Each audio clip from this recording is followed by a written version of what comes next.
Ang bigat ng sobre ay parang bigat ng buong mundo sa kanyang palad. Nakatitig si Althea sa mga letrang nakalimbag sa papel. Malinaw, formal, at walang pakiramdam. Petition for annulment.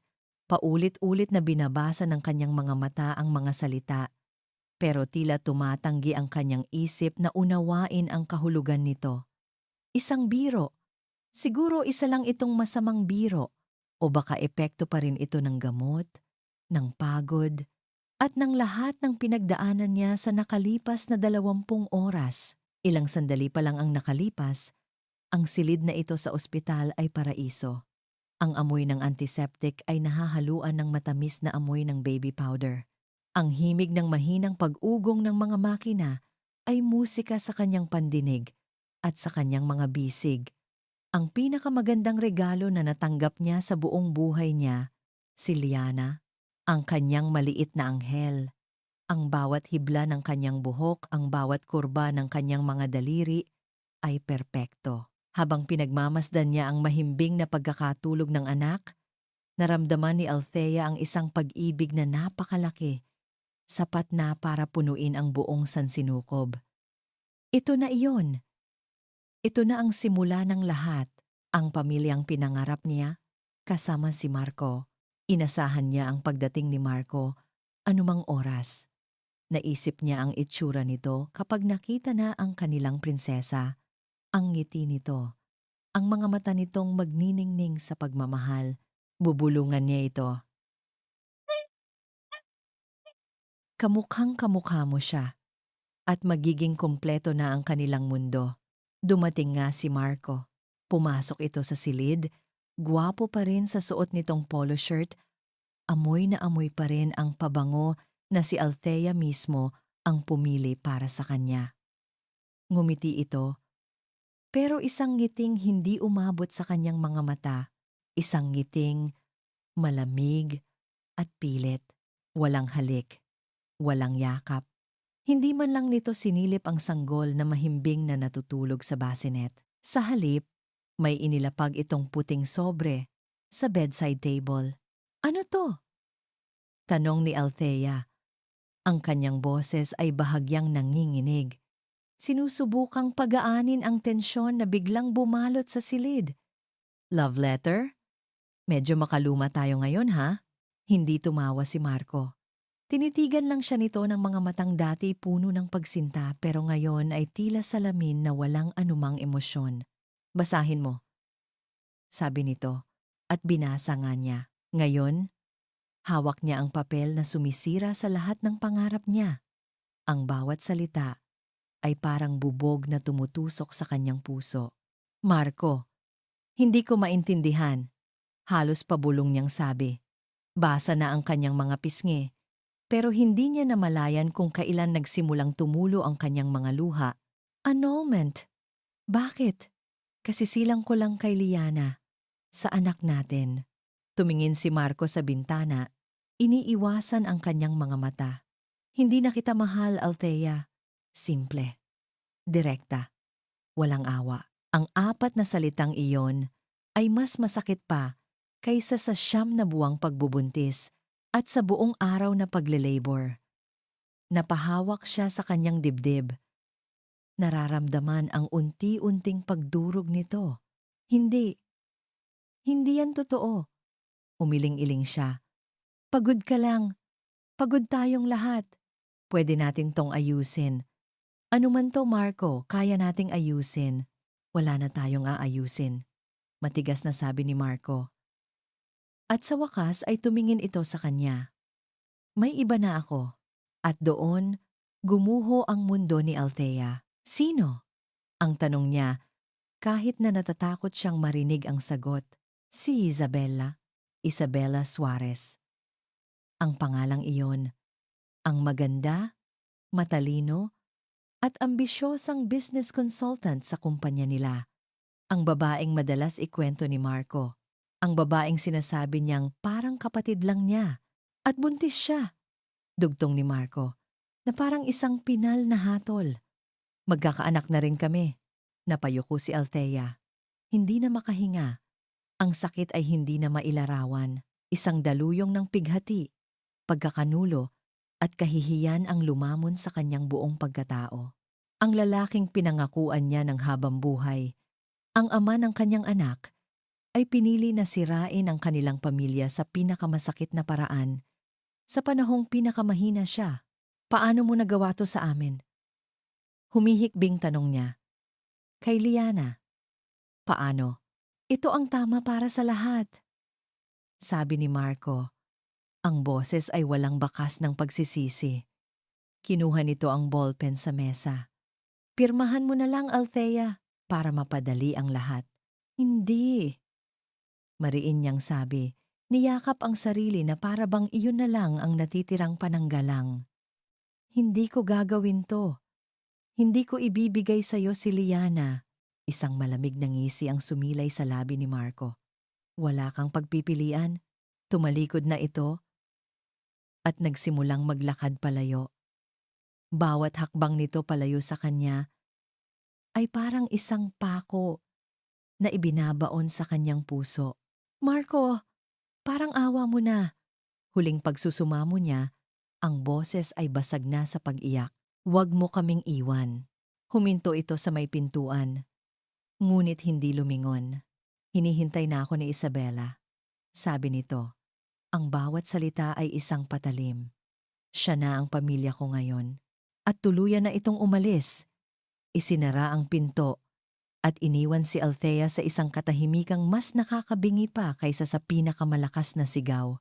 Naiwan siyang mag-isa, kasama ang durog niyang puso at ang natutulog na sanggol na walang kamalay-malay na sa isang iglap na walan na ito ng buong pamilya.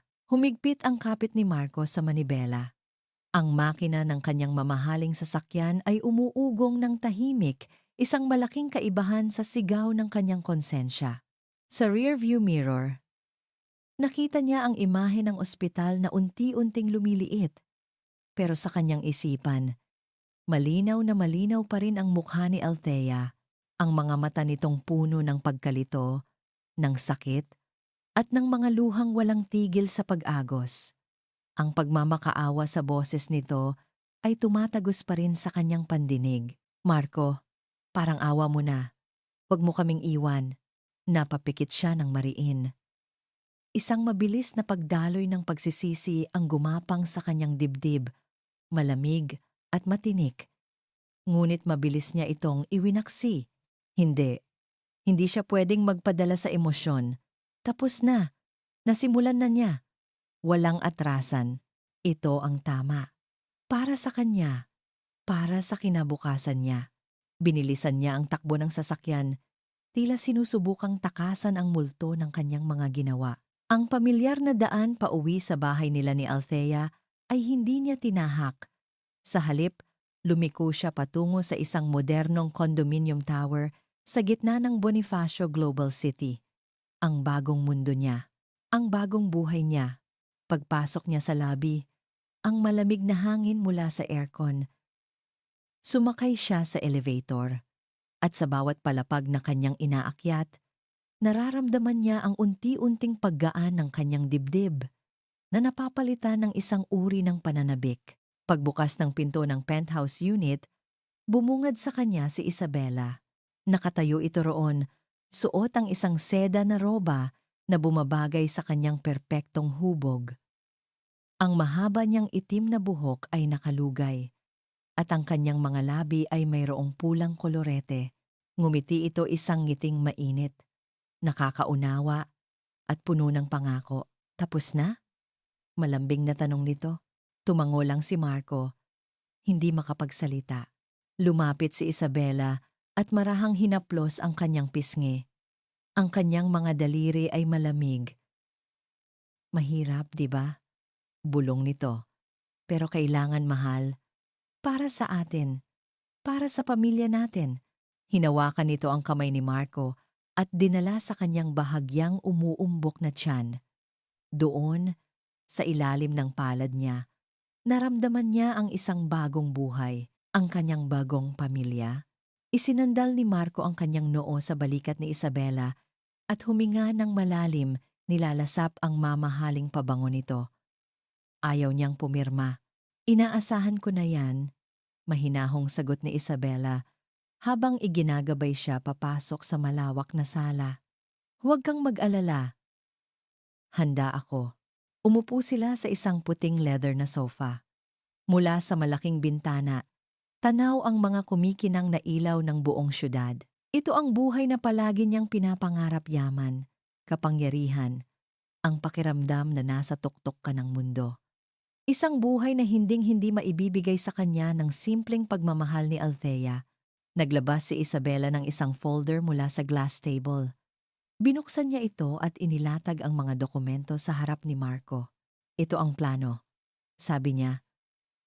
Ang kanyang boses ay nagbago. Naging mas seryoso at puno ng awtoridad. Ang buong mana ng pamilya Reyes ay nakapangalan kay Liana. Si Althea ang trustee, hanggang sa tumuntong ng legal age ang bata, pero itinuro niya ang isang naka-highlight na clause sa dokumento. Ayon sa last will and testament ng ama niya, kung ang trustee ay mapatunayang unfit mentally, morally, or financially ang kustodya ng bata, kasama na ang pamamahala sa buong yaman, ay mapupunta sa legal na ama. Tumingin si Marco sa mga numero na nakasulat sa papel. Mga milyon-milyong piso, mga shares sa kumpanya, mga ari-arian. Napalunok siya. Ang presyo ng kanyang kalayaan ay mas malaki pa kaysa sa inaakala niya. Kaya kailangan nating patunayan na unfit si Althea.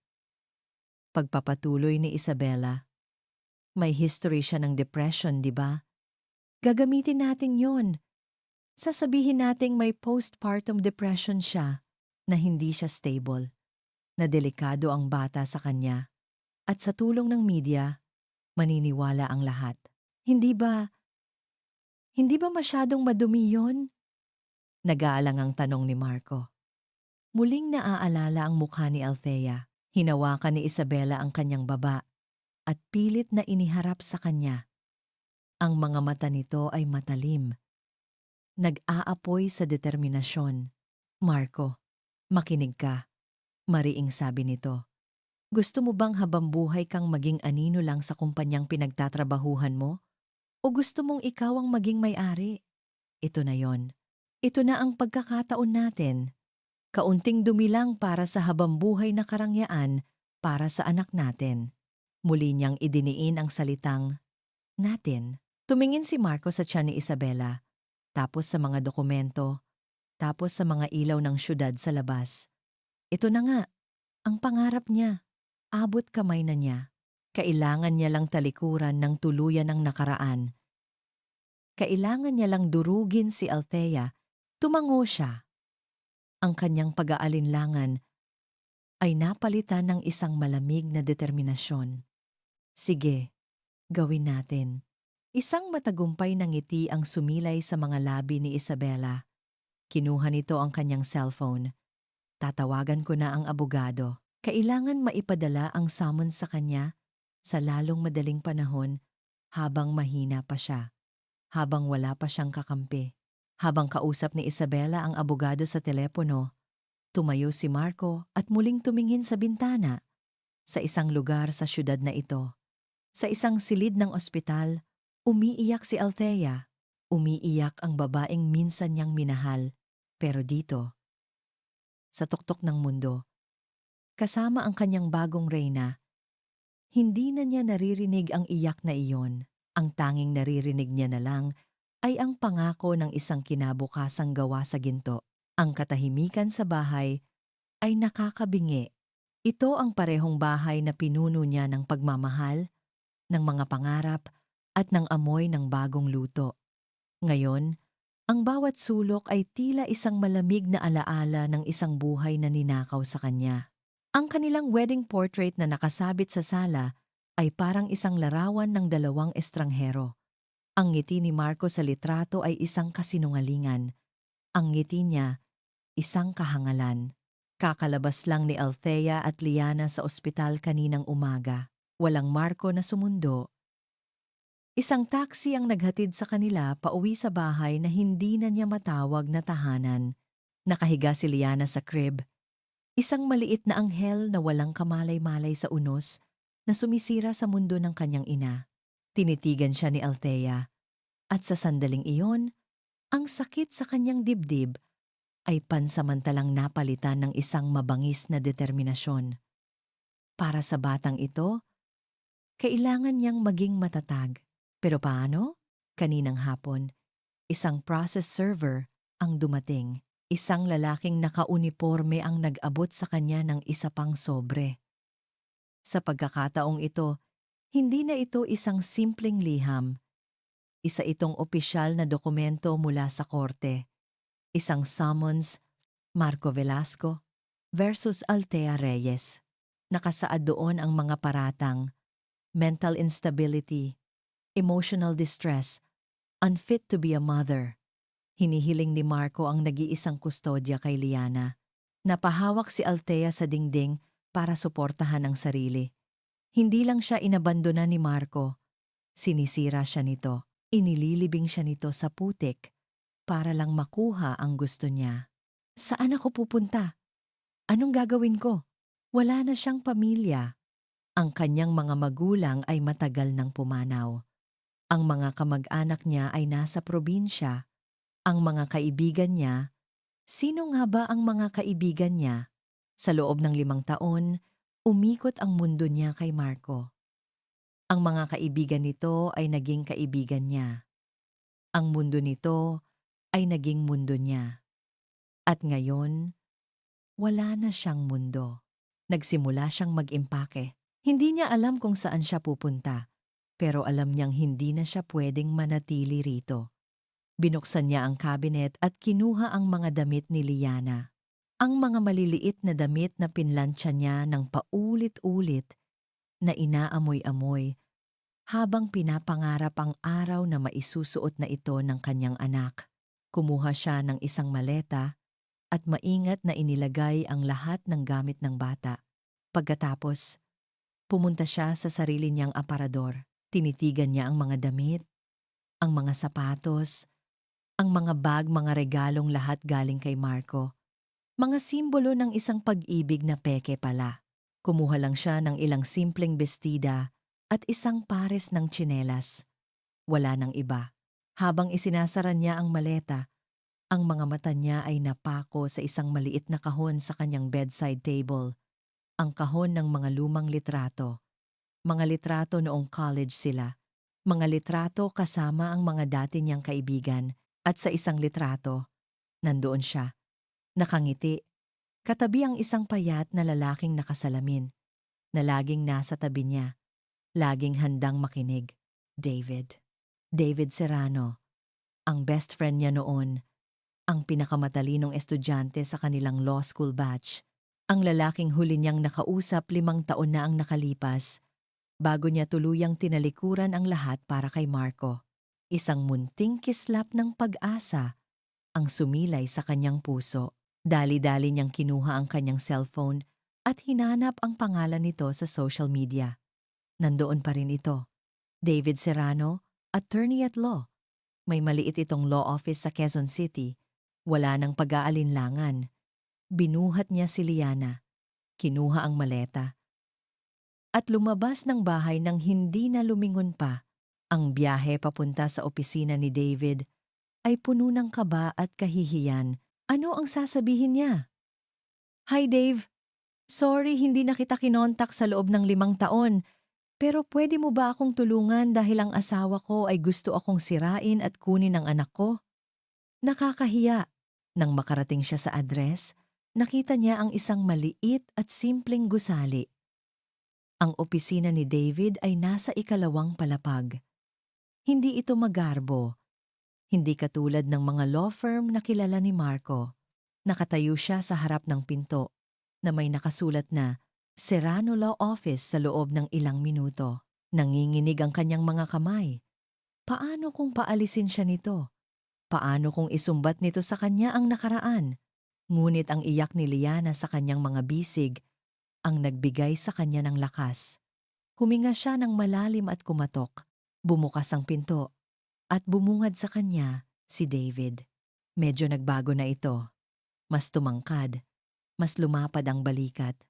At wala na ang makapal niyang salamin napalitan ng contact lenses. Pero ang mga mata nito, ang mga matang iyon, ay pareho pa rin, matalino, seryoso, at puno ng kabaitan. Nakita ni Althea ang gulat sa mukha ni David. Ang mga mata nito ay nanlaki, napatingin mula sa kanyang mukha, pababa sa sanggol na karga niya, at sa maleta na nasa tabi niya. Althea! Hindi makapaniwalang sabi nito. Hindi na napigilan ni Althea. Ang lahat ng sakit, pagod, at takot na kinimkim niya ay biglang bumuhos. Nagsimula siyang umiyak ng walang tunog. Ang kanyang mga balikat ay nanginginig. Walang tanong-tanong, hinawakan ni David ang kanyang braso at marahan siyang inalalayan papasok. Isinara nito ang pinto, kinuha ang maleta, at iginiya siya sa isang upuan. Anong nangyari? Mahinahong tanong ni David matapos siyang abutan ng isang basong tubig. At doon, ikinuwento niya ang lahat. Ang panganganak niya, ang pagdating ni Marco, ang annulment papers, si Isabella, ang summons, ang mga akusasyon. Bawat salita ay parang lason na inilalabas niya mula sa kanyang sistema. Nakinig lang si David. Hindi ito nagsalita. Ngunit nakita ni Althea ang pagbabago sa kanyang mukha. Ang kanyang panga ay tumigas. Ang kanyang mga kamay ay nakakuyom sa ibabaw ng mesa. Ang kabaitan sa kanyang mga mata ay napalitan ng isang malamig na galit, isang galit na hindi para sa kanya, kundi para sa kanya. Nang matapos siyang magsalita, isang mahabang katahimikan ang namayani. Tumingin si David sa kanya. Pagkatapos ay kay Liana, na ngayon ay mahimbing nang natutulog sa kanyang mga bisig. Isang malalim na hininga ang pinakawalan nito, na tila nagtitimpi ng nag-aalab na damdamin. Hindi ka nag-iisa sa laban na to, Althea, sabi ni David.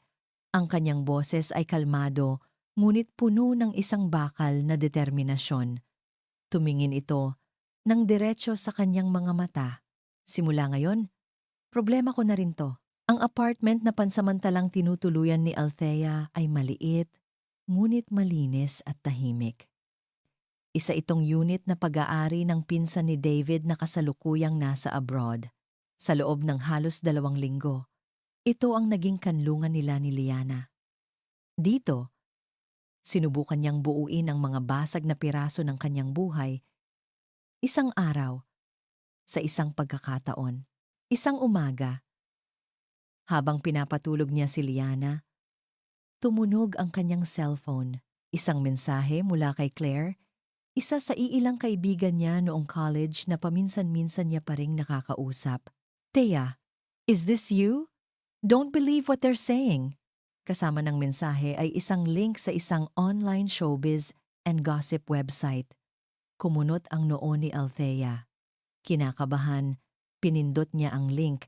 Bumungad sa kanya ang sarili niyang mukha. Isang litrato niya nakuha noong 1 taon sa isang party. Masaya siyang nakikipagtawanan kay David na nagkataong inimbitahan din pala sa event na iyon. Isang inosenteng sandali na ngayon ay nabigyan ng napakaruming kahulugan. Ang headline ay malaki, pula, at tila sumisigaw. Mayaman na asawa, pinagpalit sa abogado. Mrs. ng Velasco Air may secret affair bago pa man manganak.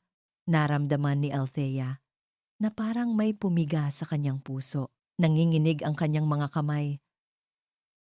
Habang binabasa niya ang bawat salita ng artikulo, puno ito ng mga kasinungalingan at mga baluktot na katotohanan. Isang reliable source daw ang nagsabi na matagal nang may relasyon si Althea at ang abogado nitong si David Serrano, na ang pag-alis niya sa kanilang bahay ay hindi dahil sa pag-aaway, kundi isang planadong pagtakas para sumama sa kanyang kalaguyo. Ang pinakamasakit sa lahat, ipinahiwatig ng artikulo na ang kanyang history ng depression ay muling bumabalik, na nagpapakita siya ng unstable behavior at posibleng hindi na ligtas na mag-alaga ng isang sanggol. Pakiramdam niya ay nasusuka siya. Ito ang plano ni Marco at Isabella, ang character assassination na sinabi ni David. Pero iba pa rin pala kapag nababasa mo na Kapag nakikita mo nang nakalimbag ang mga kasinungalingang dudurog sa iyong pagkatao, biglang sunod-sunod na tumunog ang kanyang cellphone. Sinagot niya ang unang tawag. Ang tita Carol niya, kapatid ng kanyang yumaong ina. Althea, nakita ko na ang balita online. Ano ba tong kahihiyan na idinudulot mo sa pamilya natin? Totoo ba yan? Ang boses ng tiyahin niya ay walang bahid ng pag-aalala para sa kanya, kundi puno ng takot sa sasabihin ng ibang tao. Tita, hindi po totoo. Naku, bata ka. Sinisira mo ang pangalan natin. Anong sasabihin ko sa mga kaibigan ko? Pinatay ni Althea ang tawag. Nanginginig sa galit at sakit. Sumunod na pumasok ang isang mensahe mula sa isang dati niyang kaibigan sa social circle nila ni Marco. OMG, Thea! I can't believe you do that to Marco. He was such a good husband. I'm praying for you. Ang mensahe ay puno ng pekeng awa at halatang panghuhusga. Hindi na niya sinagot ang mga sumunod na tawag. Itinapon niya ang cellphone sa sofa at napasandal sa dingding. Napahawak sa kanyang ulo. Nararamdaman niya ang mga pader na unti-unting lumalapit. Sinasakal siya. Ang kahihiyan ay parang isang makapal na kumot na bumabalot sa kanya. Mainit at nakakabigat. Naniniwala sila. Ang dali nilang naniwala sa mga kasinungalingan. Maya-maya pa ay may kumatok sa pinto. Si David. Pagbukas niya ng pinto, nakita agad nito ang gulo sa kanyang mukha. Hawak ni David ang isang kopya ng dyaryo. Nakita mo na, sabi nito. Ang boses ay kalmado ngunit may diin. Hindi ito isang tanong. Tumango lang si Althea. Pinipigilan ang mga luhang nagbabadyang tumulo. Bakit, Dave? Bakit kailangan nilang gawin to? Isinara ni David ang pinto at inalalayan siya papunta sa upuan. Dahil mahina ang kaso nila. Dahil wala silang tunay na basehan para sabihing unfit ka. Kaya kailangan nilang gumawa ng ingay. Kailangan nilang sirain ang reputasyon mo para isipin ng korte na may katotohanan sa mga paratang nila. Pero naniniwala ang mga tao, Dave. Kahit ang sarili kong tiyahin, hinusgahan na ako. Bulalas niya. Ang boses ay basag na. Lumuhod si David sa harap niya para magpantay ang kanilang mga mata. Hayaan mo sila. Hindi opinyon ng publiko ang magpapanalo sa kasong ito. Ang mahalaga ay ang katotohanan at ang ebidensya sa loob ng korte. Huwag kang magpapadala sa laro nila, Althea. Ito mismo ang gusto nilang mangyari. Gusto nilang sumuko ka. Tinitigan ni Althea ang seryosong mukha ni David. Ang kanyang kalmadong presensya ay parang isang angkla sa gitna ng malakas na bagyo. Nang gabing iyon, matapos umalis ni David, hindi makatulog si Althea. Pinuntahan niya ang crib ni Liana at pinagmasdan ang natutulog nitong mukha. Ang payapa, ang inosente. Hinaplos niya ang malambot nitong pisngi. Ang maliit na dibdib nito ay marahang tumataas baba sa bawat paghinga. Sa sandaling iyon, ang lahat ng ingay mula sa labas ang mga paratang, ang panghuhusga, ang kahihiyan ay biglang naglaho. Ang natira na lang ay ang pag-ibig niya para sa batang ito. Pwede nilang sirain ang pangalan ko, sabi niya sa sarili. Pwede nilang agawin ang lahat ng ari-arian ko. Pwede nila akong tawagin kung ano-ano. Humigpit ang kanyang determinasyon. Pero hinding-hindi ko hahayaan na kunin nila ang anak ko. Dumating ang araw ng unang pagdinig. Nakaupo si Althea sa tabi ni David sa loob ng malamig na korte. Sa kabilang panig, nakaupo si Marco katabi ang isang matalim na abogadong mukhang mamahalin. Wala si Isabela, pero pakiramdam ni Althea ay naroon ang presensya nito nanonood mula sa dilim. Sinubukan ni Marco na iwasan ang kanyang tingin. Matapos ang mga pambungad na salita, tumayo ang abogado ni Marco. Your Honor, we are here today to prove that my client, Mr. Marco Velasco, is the more suitable parent for the child, Liana Reyes Velasco.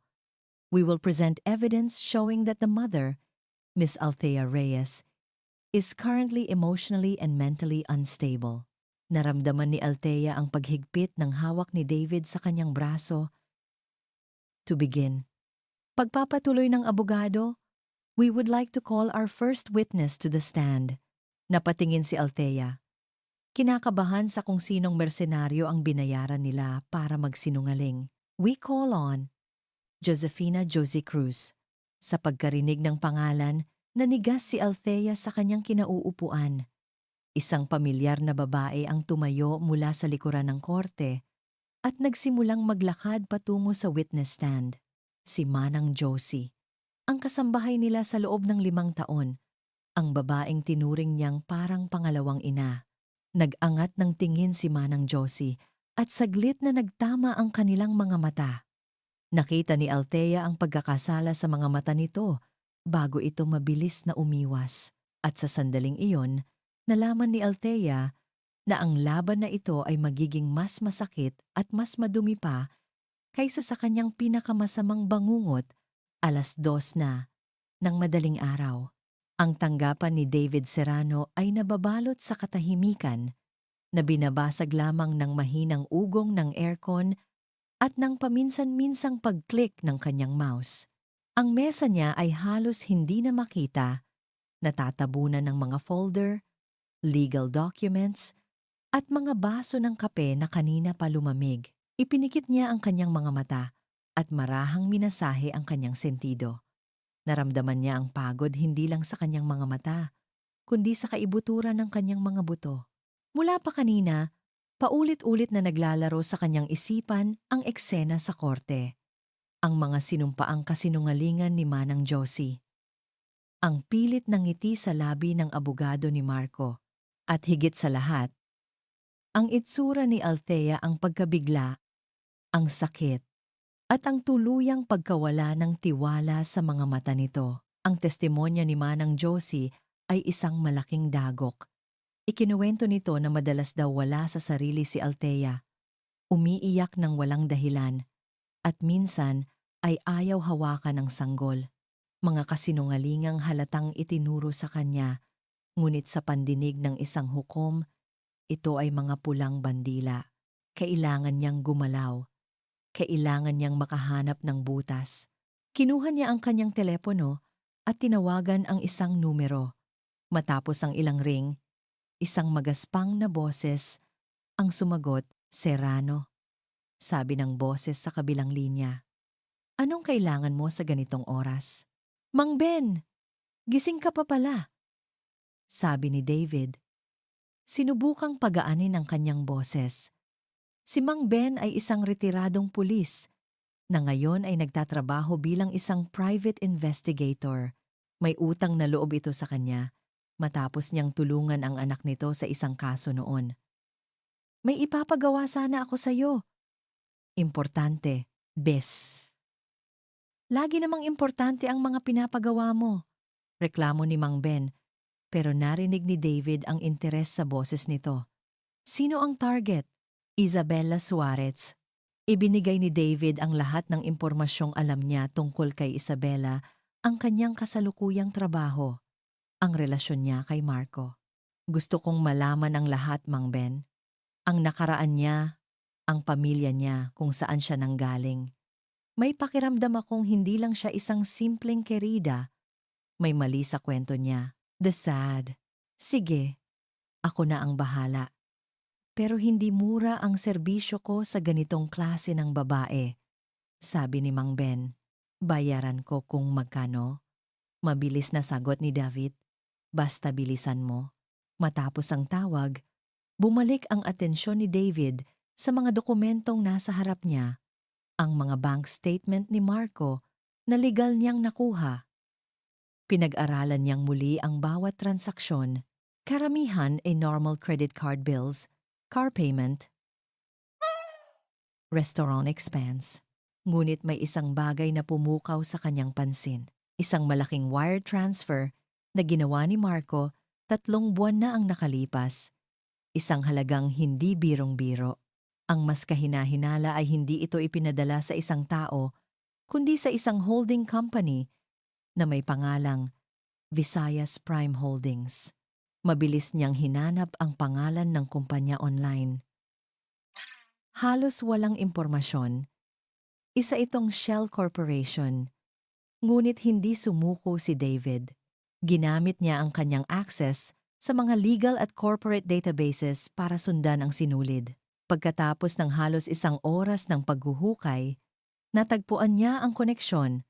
Ang Visayas Prime Holdings ay pag-aari ng isang mas malaking kumpanya, isang pharmaceutical company, Pharma Suarez. Napahinto sa paghinga si David. Suarez. Hindi ito maaaring maging isang simpleng pagkakataon. Muli siyang nagsaliksik. Sa pagkakataong ito ay tungkol sa Pharma Suarez. Ang mga unang resulta ng paghahanap ay agad na nagbigay sa kanya ng pangingilabot.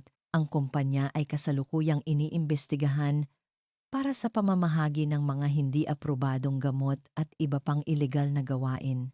Ngayon, ang huling piraso. Hinanap niya ang pangalan ni Isabela Suarez sa isang professional networking site at doon, nakita niya ito. Nakalista sa ilalim ng kanyang work experience. Isabela Suarez, Senior Corporate Consultant. Pharma Suarez. Ang lahat ng mga piraso ay biglang nag-ugnay-ugnay. Ang pera ni Marco, ang kahina-hinalang kumpanya, ang apelyido. Hindi ito isang simpleng kwento ng pangaagaw ng asawa. Hindi lang ito tungkol sa pagnanasa o pag-ibig. Ito ay isang transaksyon, isang negosyo.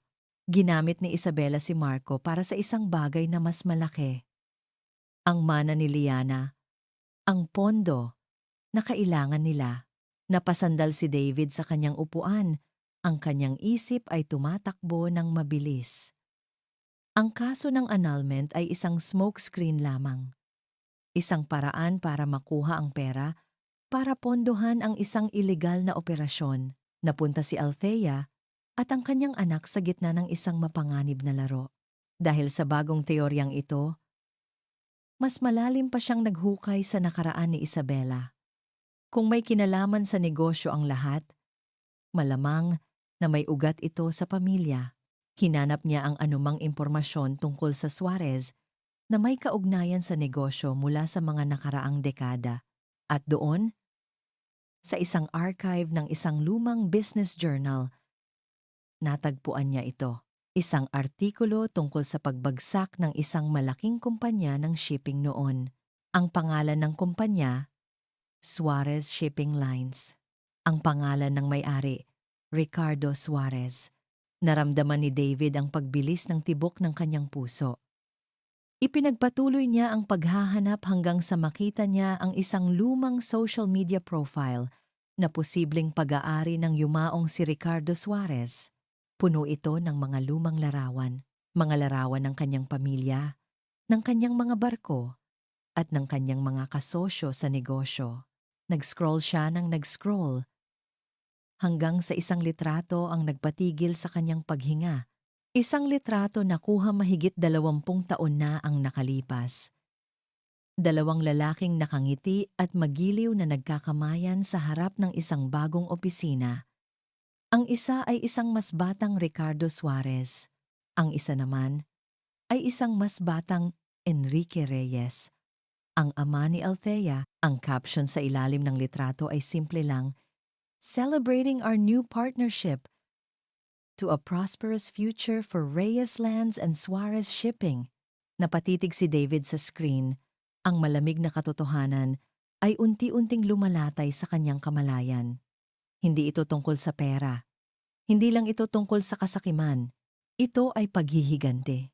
Ang witness stand ay parang isang maliit na isla sa gitna ng isang nagngangalit na dagat at si Althea ay nakaupo roon, mag-isa, habang ang bawat salita ng abogado ni Marco ay parang isang malaking alon na humahampas sa kanya. Ang pangalan ng abogado ay Attorney Robles. Isang lalaking nasa edad 50, may matalas na tingin at isang boses na kasing talim ng labaha. Miss Reyes, simula nito, ang boses ay puno ng pekeng pakikiramay. My deepest condolences on the passing of your parents 6 years ago. It must have been a very difficult time for you. Napalunok Si Althea. It was, mahina niyang sagot, so difficult in fact, that you were diagnosed with major depressive disorder. Is that correct? Naramdaman ni Althea ang tingin ng lahat ng tao sa korte. Ang hukom, ang mga staff, at si Marco. Ramdam niya ang malamig na hiya na gumagapang sa kanyang balat. Yes, pilit niyang inamin. And is it true that for several months, you barely left your room? That you refused to see anyone, including your friends? I was grieving. Depensa ni Althea, ang boses ay bahagyang nanginginig. Of course. Mabilis na sabi ni Ate Robles. No one is questioning your grief, Miss Reyes. We are merely establishing a history. A history of vulnerability. A predisposition to a certain kind of darkness. Naramdaman ni Althea ang paninikip ng kanyang dibdib. Ang nakaraan na pinilit niyang ibaon at paghilumin ay muling hinuhukay at ginagamit bilang sandata laban sa kanya. Napatingin siya kay Marco. Naghahanap ng kahit anong bahid ng awa, ng kahit anong alaala ng lalaking umalalay sa kanya sa pinakamadilim na yugto ng kanyang buhay. Ang lalaking nagtiyagang kumatok sa kanyang pinto araw-araw. Ang lalaking nagsabing, "Hindi kita iiwan, Thea. Lalagpasan natin to ng magkasama." Ngunit ang Marco na nakaupo roon ngayon ay isang estranghero. Nakayuko ito, iniiwasan ang kanyang tingin, tila isang duwag na hindi kayang harapin ang resulta ng kanyang kataksilan. At sa sandaling iyon, mas naramdaman ni Althea ang bigat ng pagkakanulo kaysa sa kahihiyan. Hindi lang siya inabandona ni Marco. Ipinagkanulo nito ang pinakapribado at pinakamasakit na bahagi ng kanyang pagkatao. Your Honor. Pagpapatuloy ni Attorney Robles, ibinaling ang atensyon sa hukom. We believe that this pre-existing condition, combined with the stress of childbirth, has triggered a severe case of postpartum depression. My client, Mr. Velasco, will attest to this. Tumayo si Marco at lumakad patungo sa witness stand. Bawat hakbang nito ay parang isang suntok sa sikmura ni Althea. Nagsimulang magsalita si Marco, sinasagot ang mga tanong ng kanyang abogado. Ang kanyang boses ay kontrolado, ngunit may panginginig na tanging si Althea lang ang makakapansin. Nagsinungaling ito. Nagsinungaling ito nang walang kurap. Yes, sir. Nitong mga nakaraang buwan bago siya manganganak, napansin ko na po ang mga pagbabago sa kanya, sabi ni Marco. Madalas siyang balisa, laging umiiyak. May mga pagkakataon na sinasabi niyang parang hindi niya kakayanin maging ina. Napailing si Althea. Kasinungalingan. Ang mga luhang iyon ay luha ng saya. Ang kaba na naramdaman niya ay kaba ng pananabik. Paanong nabaluktot ng ganito ang lahat? May isang gabi nga po, pagpapatuloy ni Marco. Sobra ang stress niya dahil sa trabaho. Hindi siya mapakali. Inalok ko siya ng gamot pampakalma, pero ayaw niya. Sinabi pa niya na baka mas mabuti kung huminto si Marco na parang nag-aalangang ituloy. Go on, Mr. Velasco, sabi ni Ate Robles, na baka mas mabuti kung hindi na lang natuloy ang pagbubuntis niya. Isang kolektibong pagbulong ang umalingaw-ngaw sa korte.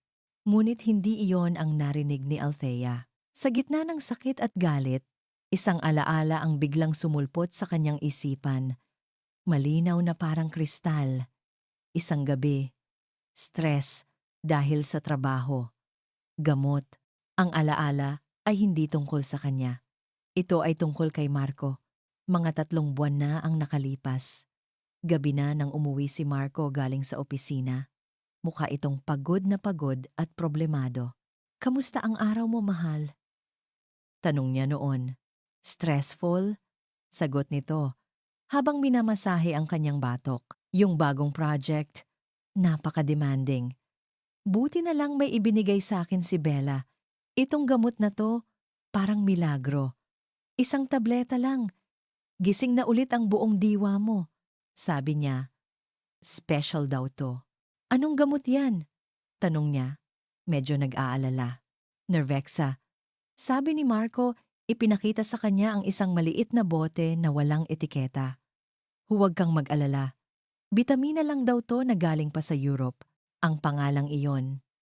Nervexa. Naputol ang pagbabalik tanaw ni Althea nang marinig niya ang tanong ni Attorney Robles.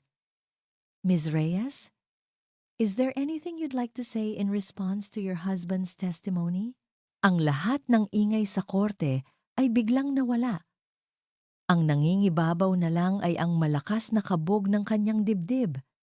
Hindi niya lubos na naiintindihan ang kahalagahan ng kanyang naalala, pero alam niyang konektado ito. Ang gamot. Si Isabela. Ang mga kasinungalingan ni Marco, ang kanyang pagkaulila ay napalitan ng isang biglaang pag-asa. Isang sinulid. Isang manipis na sinulid ng katotohanan sa gitna ng isang dagat ng kasinungalingan. Tumingin siya kay David. Ang kanyang mga mata ay nagmamakaawa. Your Honor, sabi niya. Ang kanyang boses ay biglang naging matatag. May I have a piece of paper and a pen, please? Nagulat ang lahat, pati na si David. Ngunit agad itong nag-abot sa kanya ng isang maliit na notepad at ballpen sa nanginginig na kamay. Isinulat ni Althea ang isang salita. Nervexa. Itinupi niya ang papel at, sa pagdaan niya pabalik sa kanyang upuan matapos ang kanyang testimonya, pasimple niya itong iniabot kay David. Kinuha ito ni David. Nagtataka. Napanood ni Althea ang pagbabago sa mukha ng kanyang abogado. Ang kalmadong ekspresyon nito ay biglang naglaho. Nakita niya ang pagtiim ng panga nito. Nakita niya ang halos hindi mapansing pag-igting ng mga ugat sa leeg nito. Ang mga mata nitong kanina'y puno ng pag-aalala para sa kanya ay biglang nag-alab sa isang malamig at mapanganib na apoy. Itinikom ni David ang kanyang palad. Kinuyom ang papel sa loob.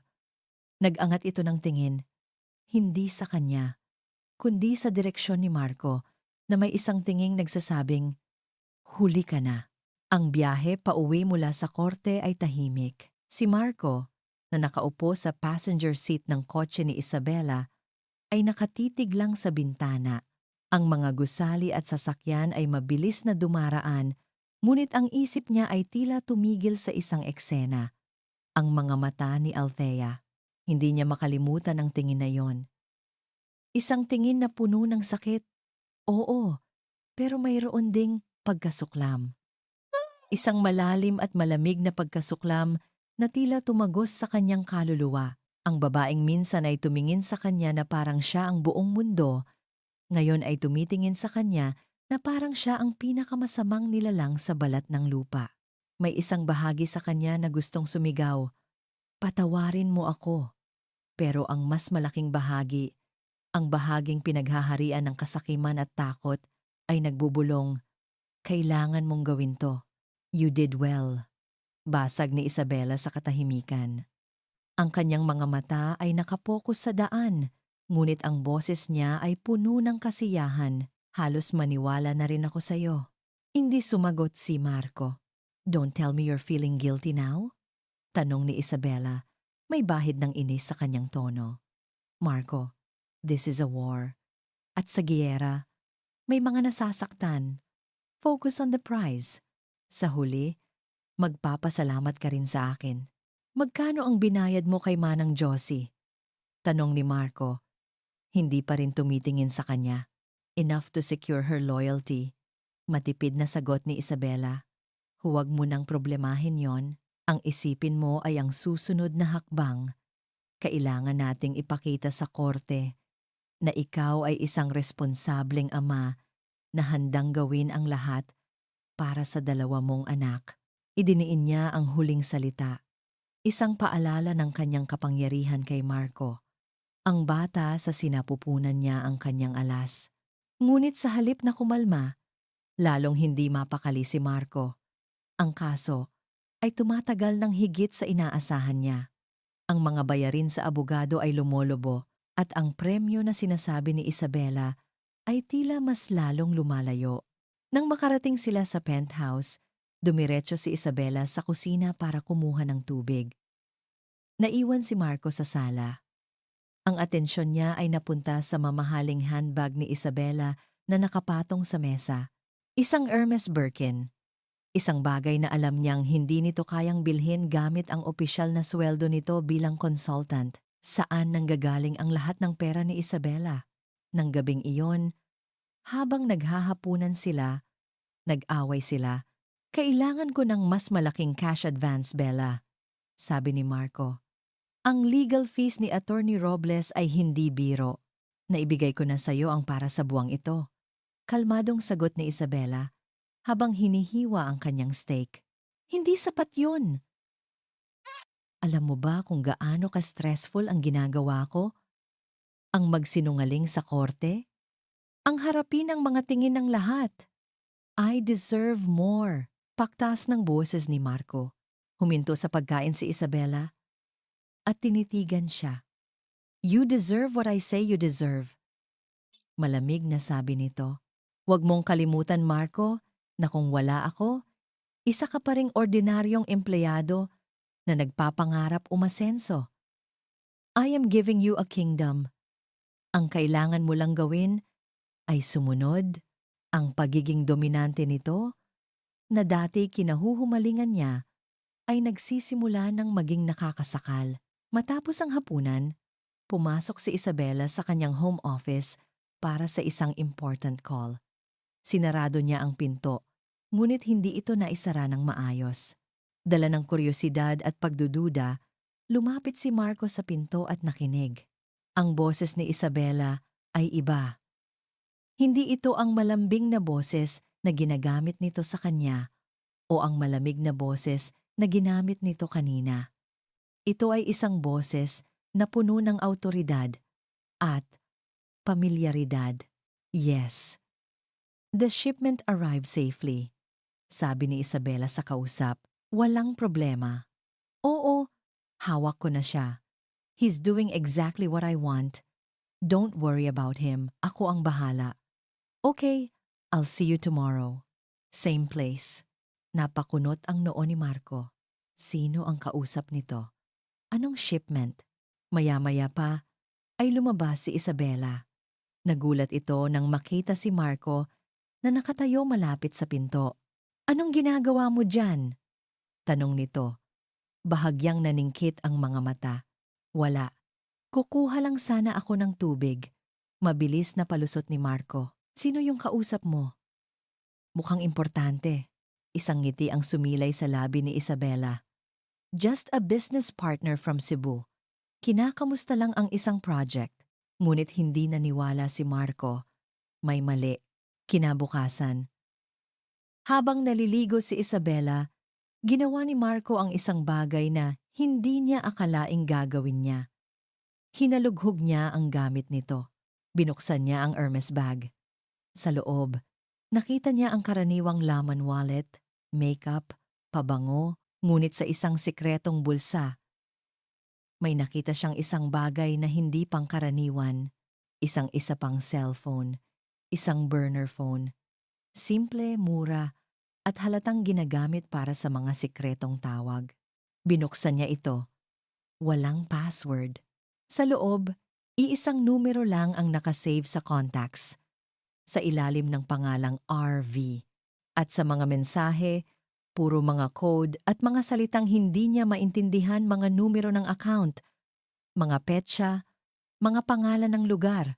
Pero ang huling mensaheng ipinadala ni RV kagabi, matapos ang tawag, ang nagpatigil sa mundo ni Marco.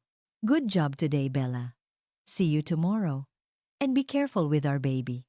Our baby. Naramdaman ni Marco na parang may isang malaking tipak ng yelo na bumagsak sa kanyang sikmura. Ang hangin ay biglang nawala sa kanyang mga baga. Ang bata. Ang batang inaakala niyang kanyang alas ay posibleng hindi kanya. Napaupo siya sa gilid ng kama. Hawak ang munting cellphone na parang isang granada na sasabog anumang oras. Si Isabela, ang babaeng pinagkatiwalaan niya, Ang babaeng sinira niya ang pamilya niya para dito ay niloloko rin siya. At sa unang pagkakataon, naramdaman ni Marco ang tunay na takot. Hindi takot na matalo sa kaso, kundi takot na siya ay isang simpleng tauhan lamang sa isang mas malaki at mas mapanganib na laro. Ang papel na may nakasulat na Nervexa ay naging sentro ng investigasyon ni David sa sumunod na linggo.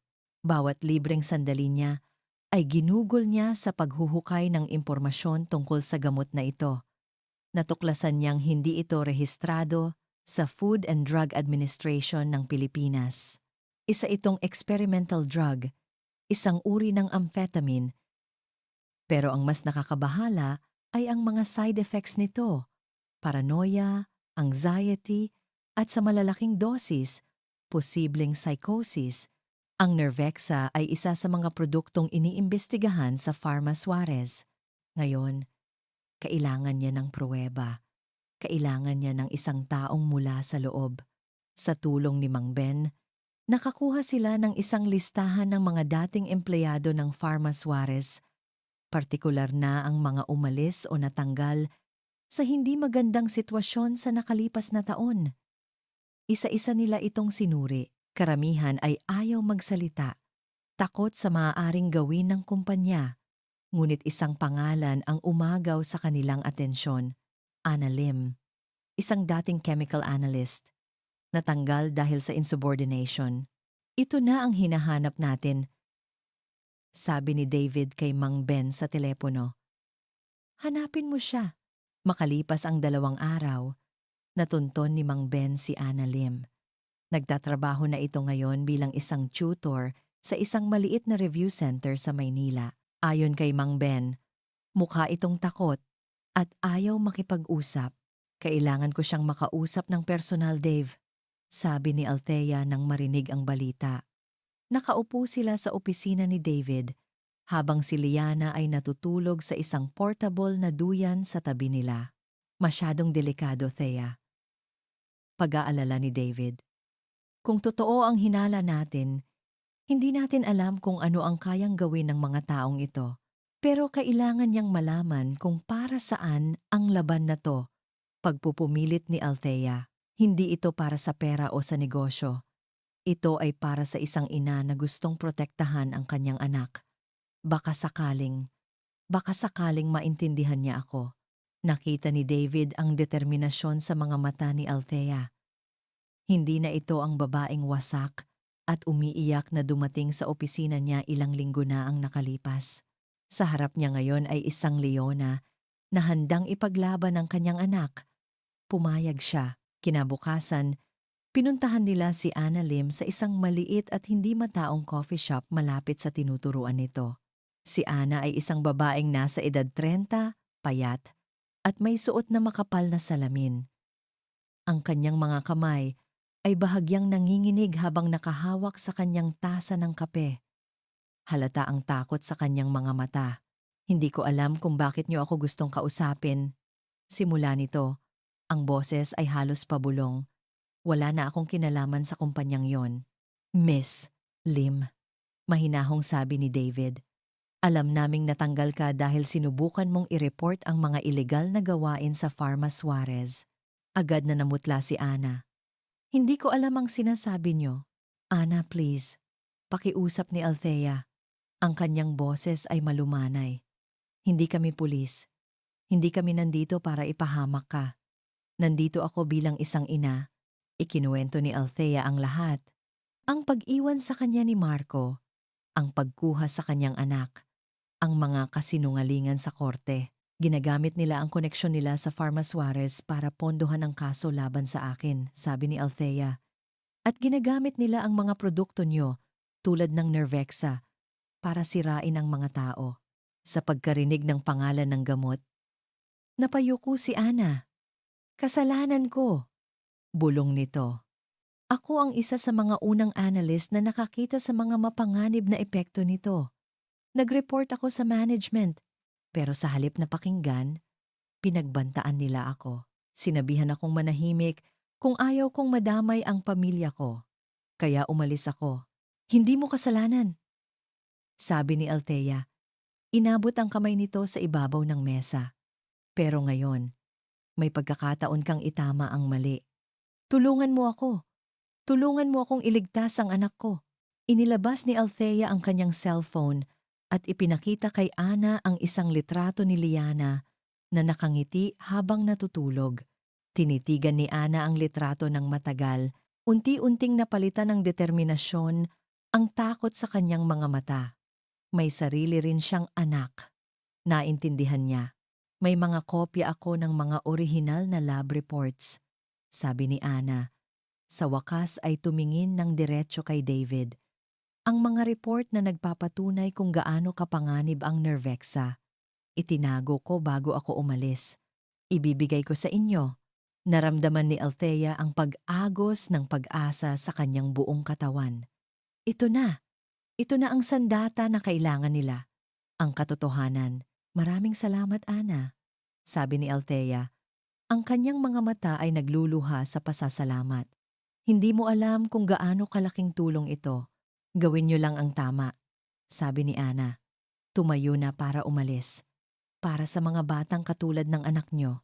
Sa sumunod na araw, nakatakdang magkita si David at Ana para kunin ang mga dokumento. Ang pagdinig ay sa makalawa na. Sa wakas, pakiramdam ni Althea ay may laban na sila.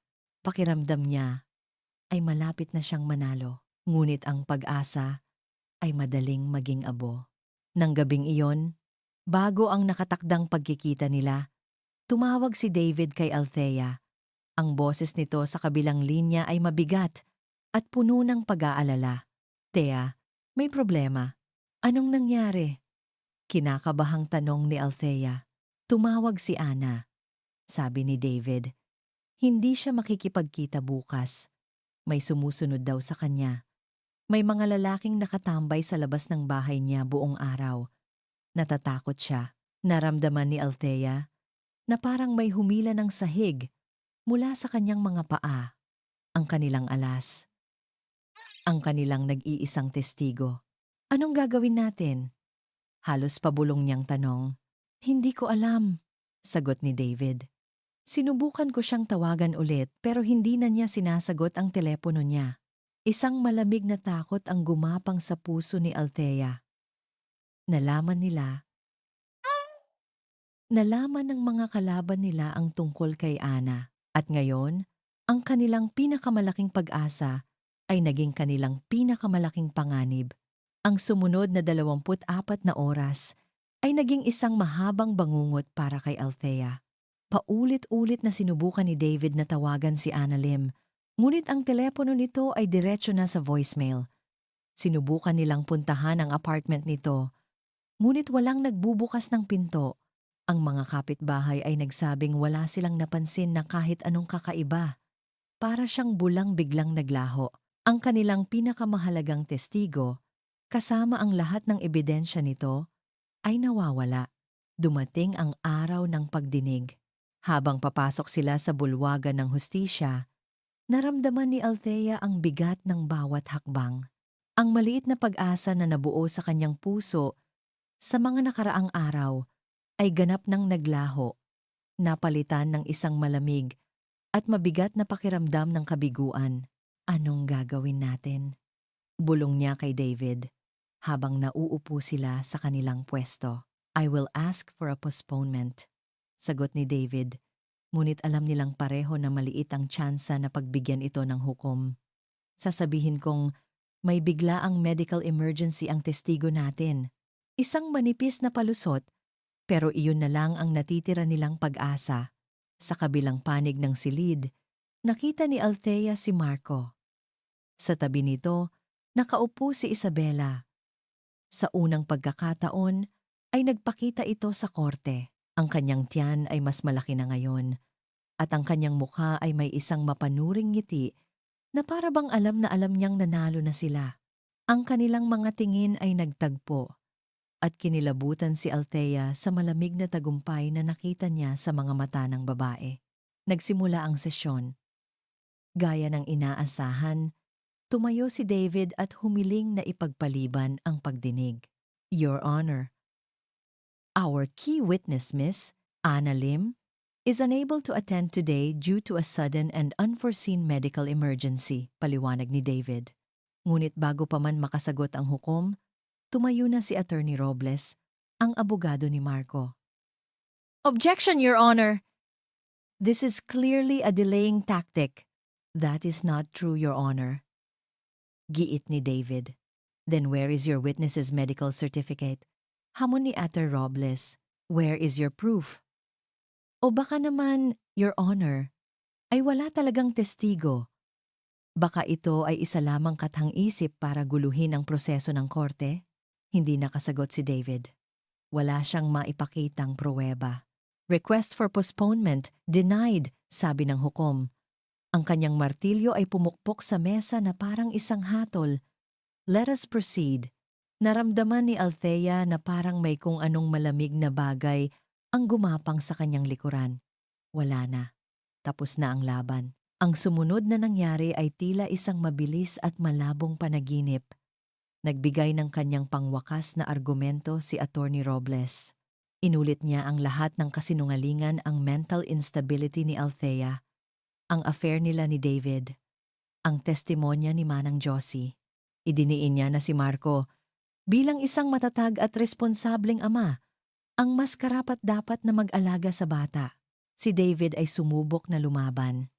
Nagbigay siya ng isang madamdaming argumento tungkol sa karapatan ng isang ina. Ngunit walang ebidensya, walang testigo. Ang kanyang mga salita ay hangin lamang. Pagkatapos ng ilang oras, na parang walang katapusan, nagsalita ang hukom. After careful consideration of all the arguments and testimonies presented in this court, nagsimula ang hukom, ang kanyang boses ay umaalingongaw sa nakakabinging katahimikan. It is this court's preliminary finding that the welfare of the child, Liana Reyes Velasco, would be best served under the care of her father. Bawat salita ay parang isang suntok na nagpapabagal sa paghinga ni Althea.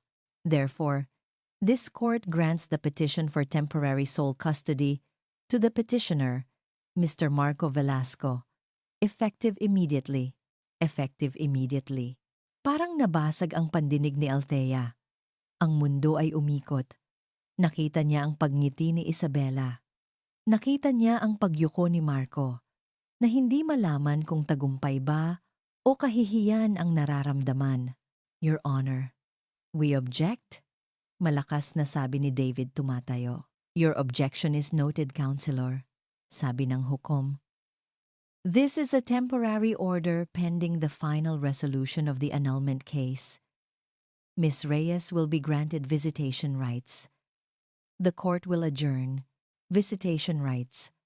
Ang sarili niyang anak, bibisitahin na lang niya nang matapos ang sesyon. Lumapit ang mga court sheriff. Dahan-dahan, may paggalang ngunit may autoridad. Ma'am, kailangan na po naming isama ang bata. Sabi ng isa sa kanila. Niyakap ni Althea si Liana nang napakahigpit. Ang maliit at mainit na katawan nito ay nakasiksik sa kanyang dibdib. Inamoy niya ang buhok nito. Hinalikan niya ang malambot nitong pisngi. Ang mga luha ay malayang dumadaloy sa kanyang mukha, tumutulo sa kumot ng sanggol. Hindi. Parang awa niyo na. Huwag. Pagmamakaawa niya. Ang kanyang boses ay basag. Naramdaman niya ang kamay ni David sa kanyang balikat. Thea, kailangan nating sumunod sa utos ng korte. Sabi nito, ang boses ay puno ng pighati. Dahan-dahan, lumapit si Marco. Sa unang pagkakataon, nakita ni Althea ang isang emosyon sa mga mata nito, isang bakas ng pagsisisi. Ngunit nang tumingin ito kay Isabela, na nakatayo sa likuran na may matigas na mukha, ang pagsisising iyon ay naglaho, napalitan ng isang blankong pagsunod. Marahang kinuha ni Marco si Liana mula sa kanyang mga bisig. Sa sandaling nahiwalay sa kanya ang anak, naramdaman ni Althea ang isang pisikal na sakit, na parang may isang bahagi ng kanyang katawan na pinunit mula sa kanya. Napahawak siya sa kanyang dibdib, hindi makahinga. Naglakad palayo si Marco.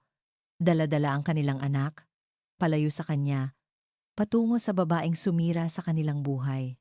Naiwan si Althea sa gitna ng korte, nakaluhod, ang kanyang mga braso ay walang laman, ang kanyang mundo ay gumuho, tinalo siya. Kinuha nila ang lahat sa kanya. Wala na siyang lakas, wala nang pag-asa. Gabi ngang kawalan. Habang tinutulungan siya ni David na tumayo, isang court clerk ang lumapit sa kanila. Attorney Serrano? Sabi ng clerk. May nag-iwan po nito para sa inyo sa front desk kanina. Iniabot nito ang isang simpleng brown na sobre. Walang pangalan ng nagpadala. Nagtatakang kinuha ito ni David. Binuksan niya. Sa loob, may isang piraso lang ng papel. Isang litrato. Napatigil sa paghinga si David. Sa litrato, nakunan si Isabela na palihim na nakikipagkita sa isang lalaki sa parking lot ng isang restaurant. Ang lalaki ay nakatalikod, ngunit malinaw na hindi ito si Marco, at ang kamay ng lalaki ay nakahawak ng posesibo sa tiyan ni Isabela. Ipinakita ni David ang litrato kay Althea. Sa gitna ng kanyang kawalan ng pag-asa, isang maliit na kislap ang sumusbong. Isang kislap ng galit. Isang kislap ng panibagong lakas. Hindi pa tapos ang laban. Ang araw ng huling pagdinig ay dumating. Para kay Althea, ang bawat sandali na malayo kay Liana ay isang impyerno. Ang visitation rights na ibinigay sa kanya ay mahigpit at laging may bantay. Nakikita niya ang kanyang anak, ngunit hindi niya ito mayakap sa paraang gusto niya. Nakikita niya sa mga mata ni Liana ang pagkalito, at sa bawat pagbisita, nakikita niya kung paano unti-unting nagiging estranghero si Marco sa sarili nitong anak. Isang ama sa pangalan ngunit hindi sa presensya, ngunit ngayon, iba na. Ngunit ngayon, iba na. Habang nakaupo siya sa tabi ni David sa loob ng korte, wala na ang dati niyang takot at kawalan ng pag-asa. Napalitan ito ng isang malamig at matatag na determinasyon. Ang litratong natanggap nila ay hindi lang isang ebidensya. Isa itong susi. Isang susi na magbubukas sa lahat ng kasinungalingan. Handa ka na? Tanong ni David. Ang kanyang boses ay mahina ngunit matatag. Tumango si Althea. Para kay Liana. Bulong niya. Nagsimula ang sesyon. Ang panig ni Marco, sa pangunguna ni Attorney Robles, ay nagpakita ng sobrang kumpiyansa. Para sa kanila, formalidad na lang ito. Ang kailangan lang nilang gawin ay sementuhan ang naunang desisyon ng korte. Pagkatapos ng ilang pambungad, tumayo si David. Your Honor, we would like to recall the petitioner, Mr. Marco Velasco, to the witness stand. Nagulat si Attorney Robles. Objection, Your Honor. My client has already given his testimony. With all due respect, Your Honor, sabi ni David, may mga bagong impormasyon kaming natuklasan na direktang makakaapekto sa kredibilidad ng petitioner at sa pinakaugat ng kasong ito. Pumayag ang hukom. Walang pagpipilian, muling umupo si Marco sa witness stand. Halata ang pagkalito at kaba sa kanyang mukha. Lumapit si David. Hindi agresibo, kundi may isang mapanuring kalmado. Mr. Velasco, simula ni David.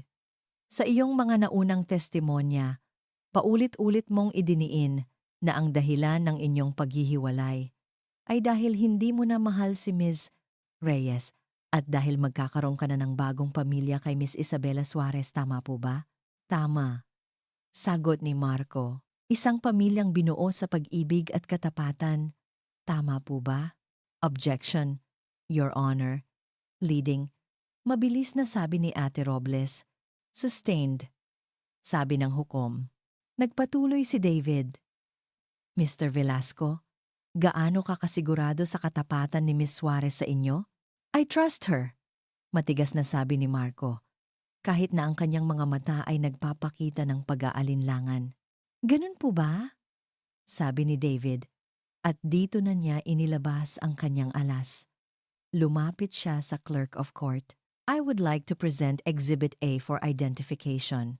Kinuha ng clerk ang litrato at ipinakita sa hukom. Pagkatapos ay kay Attorney Robles na biglang namutla at sa huli, ipinakita ito kay Marco. Ang reaksyon ni Marco ay higit pa sa inaasahan ni Althea. Hindi lang ito gulat. Ito ay isang malalim at personal na sakit. Ang lahat ng pagdududa na kinimkim niya sa mga nakaraang linggo ay biglang nagkaroon ng mukha. Mr. Velasco, kinikilala mo ba ang babae sa litratong ito? Tanong ni David. Hindi makasagot si Marco. Nakatitig lang ito sa litrato. Ang kanyang panga ay tumitigas. Hindi ba't si Miss Isabela Suarez iyan? Pagdiin ni David. Kasama ang isang lalaking malinaw na hindi ikaw at ang kamay ng lalaking iyon ay nasa tiyan na inaakala mong nagdadala ng iyong anak? Napatayo si Isabela mula sa kanyang upuan. Kasinungalingan yan. That photo is fake. Silence! Sigaw ng hukom. Ang kanyang martilyo ay malakas na pumukpok. Sit down, Ms. Suarez, or I will have you removed from this courtroom. Napilitang umupo si Isabela. Ang kanyang mukha ay puno ng galit. Muling binalingan ni David si Marco. Ang kanyang boses ay naging mas matalas. Mr. Velasco, sa loob ng ilang linggo, pinaniwala mo ang korteng ito na ikaw ay isang biktima ng isang masamang asawa. Pero hindi ba't ang totoo ay ikaw mismo ang biktima? Biktima ng isang mas malaking panloloko? Dito na binitawan ni David ang kanyang huling patibong. Isang bagay na nalaman niya mula sa investigasyon ni Mang Ben sa burner phone na itinapon ni Marco matapos itong matuklasan. Hindi ba totoo, Mr. Velasco, na ikaw mismo ay nagkaroon na ng pagdududa? Na sa katunayan, sa sobrang pagdududa mo, ay palihim mong binuksan ang pangalawang cellphone ni Ms. Suarez? At nabasa mo ang mga mensahe na magpapatunay na ang dinadala niya ay hindi mo anak? Doon na. Bumigay si Marco. Ang lahat ng kasinungalingan, ang lahat ng kasakiman, ang lahat ng pagkakasala ay bumuhos mula sa kanya sa isang malakas na pagsabog ng emosyon. Tumingin siya, hindi kay David, kundi kay Isabela. Ang kanyang mga mata ay nag-aapoy sa galit ng isang taong niloko at ginamit. Totoo ba, Bella? Sigaw niya sa gitna ng korte. Hindi na alintana ang hukom o ang mga abogadong nakapaligid sa kanila. Sagutin mo ako. Ginagamit mo lang ba ako? Hindi ko ba talaga anak yan? Ang katahimikan sa korte ay nakakabingi. Ang lahat ay nakatingin kay Isabela. Napatayo si Isabela. Ang kanyang mukha ay nababalutan ng purong pagkasuklam. Ang maskara ng isang kalmadong reyna ay ganap ng nahulog. Ang natira ay isang halimaw na nahuli sa kanyang sariling bitag. Tinitigan niya si Marco na para bang isa itong basura. Oo! Isinigaw niya. Ang kanyang boses ay matinis at puno ng lason, umaalingaw-ngaw sa buong silid.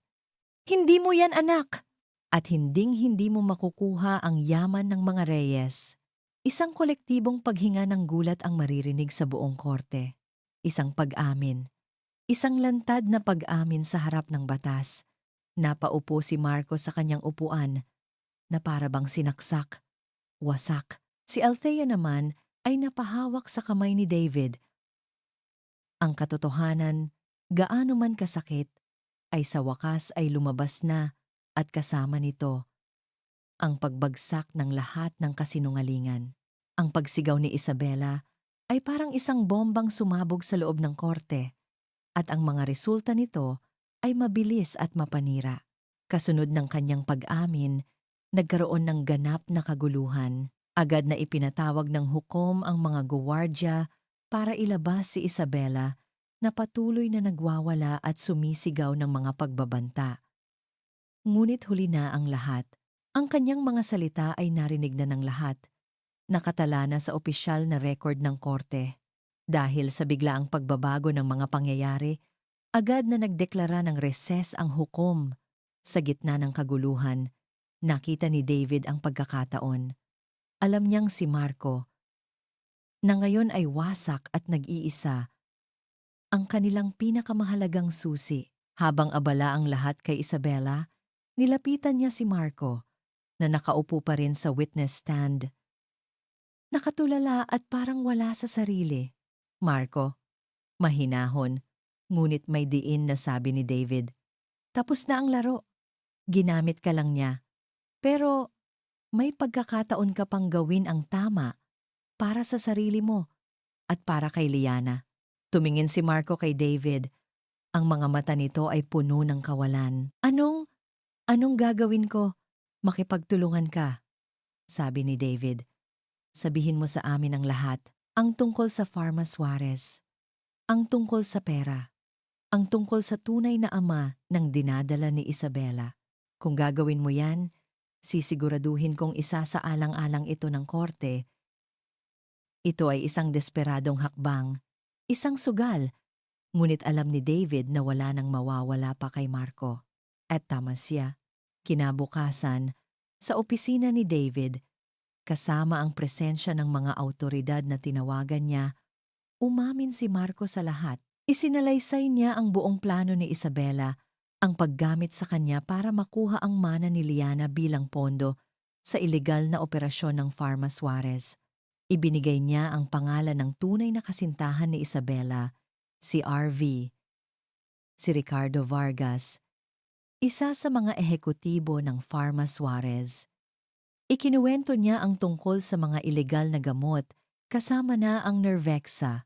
Ang kanyang testimonya ay naging tulay para buksan ang isang mas malaking investigasyon.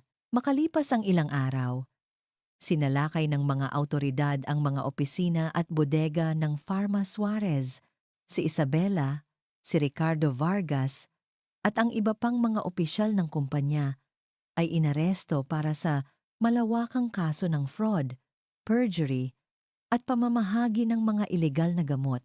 Ang lahat ng kasinungalingang itinayo nila ay gumuho na parang isang kastilyong buhangin sa korte. Ang desisyon ay naging mabilis at pinal dahil sa mga bagong ebidensya at sa lantad na pag-amin ng panloloko. Sabi ng hukom, ang kanyang boses ay matigas at walang bahid ng pag-aalinlangan. Ang naunang desisyon ng korteng ito na magbigay ng temporary custody kay Mr. Marco Velasco ay binabawi at pinawawalang bisa. Naramdaman ni Althea na parang nabunutan siya ng isang malaking tinik sa dibdib. Ang nag-iisa at permanenteng kustodya kay Liana Reyes Velasco ay ipinagkakaloob sa kanyang ina, si Miss Althea Reyes, pagpapatuloy ng hukom. Ang petisyon para sa annulment ay aprobado na rin, base sa grounds of psychological incapacity and fraud. Tapos na. Sa wakas, tapos na. Paglabas nila ni David sa korte, sinalubong sila ng mga mamamahayag. Ngunit ngayon, iba na ang kanilang mga tanong. Puno na ito ng simpatya at paghanga. Miss Reyes, anong masasabi mo ngayon na napatunayan na ang katotohanan? Paano mo nahanap ang lakas para labanan ang lahat ng ito? Huminto si Althea sa harap ng mga kamera. Niyakap niya si David sa kanyang tabi, hindi dahil sa takot, kundi bilang pasasalamat. Ang tanging masasabi ko lang, sabi niya, ang kanyang boses ay kalmado at puno ng dignidad, ay na ang pagmamahal ng isang ina para sa kanyang anak ang pinakamalakas na sandata sa mundo at ang katotohanan, gaano man katagal itago, ay palaging lalabas. Nang hapong iyon, muling bumalik si Liana sa kanyang mga bisig. Sa apartment, habang karga-karga niya ang kanyang anak, naramdaman ni Althea ang isang kapayapaan na matagal na niyang hindi naramdaman. Ang bawat pagod, bawat luha, bawat sakit, lahat ay nagkaroon ng halaga. Makalipas ang ilang linggo, habang nag-aayos siya ng mga gamit, nanginginig ang kanyang mga kamay. Habang binubuksan niya ito, ang sulat ay puno ng pagsisisi, ng paghingi ng tawad. Isinulat ni Marco na araw-araw niyang pinagsisisihan ang kanyang mga ginawa at na umaasa siyang balang araw ay mapapatawad siya ni Althea at ng kanilang anak. Inilapag ni Althea ang sulat. Wala nang galit sa kanyang puso. Ang naroon na lang ay isang uri ng malungkot na awa. Maya-maya pa ay may kumatok. Si David. May dala itong pagkain at isang malawak na ngiti. Kamusta ang paborito kong kliyente? Bati nito. Okay lang, sagot ni Althea. Ngumiti rin. Mas okay na ngayon. Ang bagyo ay tapos na. At sa paghupa nito, nakita ni Althea na sa gitna ng lahat ng nawala sa kanya, may mga bagay pa ring nanatili. Ang kanyang anak, ang kanyang dignidad, at isang tapat na kaibigan na hindi siya iniwan. Lumipas ang 6 na buwan. Ang hangin ay sariwa at ang sikat ng araw ay banayad sa parke. Ang mga puno ay nagbibigay ng lilim at ang tunog ng mga batang naglalaro at nagtatawanan ay parang musika sa pandinig. Nakatayo si Althea sa harap ng isang maliit na entablado. Nagsasalita sa harap ng isang grupo ng mga tao, mga babae, mga ina, mga abogado, at mga miyembro ng media. Sa kanyang likuran ay isang malaking banner na may nakasulat na Pag-asa Foundation, pagtindig at pagbangon para sa bawat ina. Ang bawat isa sa atin ay may kwento. Sabi ni Althea, ang kanyang boses ay malinaw at puno ng kumpiyansa. Ang kwento ko ay nagsimula sa kadiliman, sa sakit, sa pakiramdam na nag-iisa ako at wala ng pag-asa. Ngunit sa tulong ng mga tamang tao at dahil sa pagmamahal ko sa aking anak, natagpuan ko ang lakas hindi lang para tumayo, kundi para lumaban. Tumingin siya sa mga mukha ng mga babae sa audience. Nakita niya ang kanyang sarili sa kanila, ang kanilang mga mata na puno ng pag-aalala, ngunit mayroon ding kislap ng pag-asa. Ang Pag-asa Foundation ay isinilang mula sa karanasang iyon. Pagpapatuloy niya, hindi na dapat maramdaman ng sino mang ina na nag-iisa siya. Nandito kami para magbigay ng libreng legal na tulong, ng emosyonal na suporta, at ng isang komunidad na handang umalalay sa mga babaeng dumadaan sa mahihirap na laban para sa kanilang mga anak. Dahil ang bawat ina at ang bawat anak ay karapat-dapat sa isang panibagong simula. Nagpalakpakan ang mga tao. Ngumiti si Althea, isang tunay at taos-pusong ngiti na matagal nang hindi sumilay sa kanyang mga labi. Bumaba siya ng entablado at sinalubong siya ni David. Nakarga-karga si Liana. Ang maliit na bata ay mas malaki na ngayon. Nakangiti at iwinawagayway ang kanyang maliliit na kamay. Mama! Sabi ni Liana, ang unang salitang natutunan nito. Kinuha ni Althea ang kanyang anak at niyakap ito ng mahigpit. You were amazing, sabi ni David. Ang kanyang mga mata ay puno ng paghanga. Hindi ko ito magagawa kung wala ka, Dave. Tapat na sabi ni Althea. Matapos ang event, niligpit na ni Althea ang sulat ni Marco. Binasura niya ito hindi dahil sa galit, kundi dahil tapos na ang kabanatang iyon ng kanyang buhay. Ang pagpapatawad, natutunan niya, ay hindi nangangahulugang pagbabalik. Ito ay pagpapalaya sa sarili. Mula sa bigat ng nakaraan, naglakad-lakad silang tatlo sa parke. Ang usapan nila ni David ay magaan at puno ng tawanan. Hindi na ito tungkol sa mga kaso, sa mga problema, o sa mga kasinungalingan. Ito ay tungkol sa mga simpleng bagay, ang unang ngipin ni Liana, ang nakakatawang pelikulang napanood nila kagabi, ang mga pangarap nila para sa hinaharap. Habang naglalakad, dahan-dahang hinawakan ni David ang kamay ni Althea. Hindi ito isang galaw na biglaan o mapusok. Ito ay isang galaw na natural, komportable, at puno ng paggalang. Hindi bumitaw si Althea. Sa halip, hinigpitan niya ang hawak dito. Sa loob ng maraming buwan, si David ang kanyang naging abogado, ang kanyang tagapagtanggol, ang kanyang kaibigan. Ngunit ngayon, habang nakatayo sila roon, sa ilalim ng papalubog na araw, naramdaman niyang may nagbago. Ang pagmamahal na hinanap niya noon sa maling tao ay tahimik na pala siyang binabantayan sa buong panahon. Naghihintay na maging handa siyang tanggapin ito.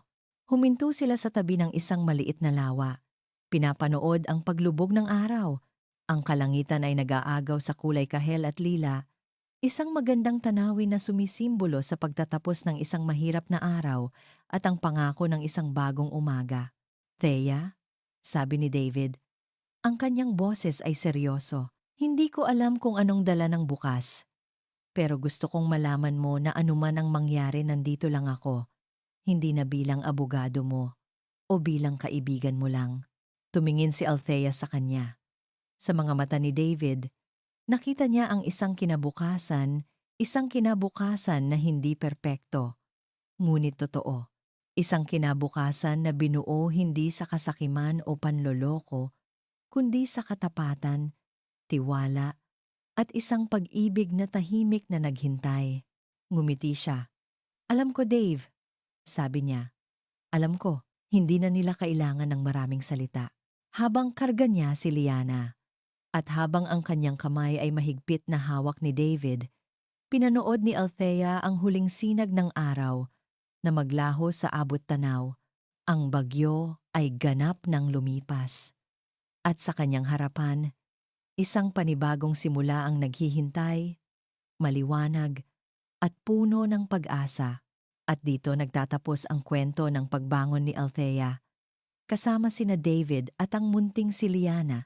Maraming salamat sa inyong walang sawang pagsubaybay at pakikinig sa bawat kabanata ng kanilang paglalakbay.